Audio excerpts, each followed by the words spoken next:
ഒരു കാലത്ത് ദഫിനടക്കി ഭരിച്ചിരുന്ന സ്മരിക്കാൻ പറ്റാത്ത ആ മനോഹരമായ വരികൾ നമുക്കൊന്ന് കേട്ടു നോക്കിയാലോ.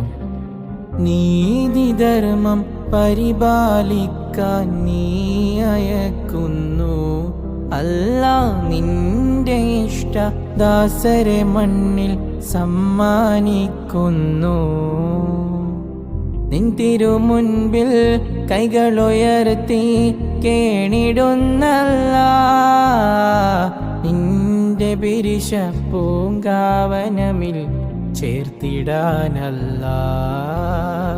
വിധിയേകോ റഹ്മാനേ, വിജയം താ സുബ്ഹാനേ, വിജയം താ സുബ്ഹാനേ. സുമമിൽ മധുവിനുറവ് പടച്ച സൂര്യചന്ദ്രനുവാനിൽ വഴി കാണിച്ചവനായ സർവലോക പരിപാലകനാം സുബ്ഹാനവന് സർവസ്തുതിയും, സുബ്ഹാനവന് സർവസ്തുതിയും.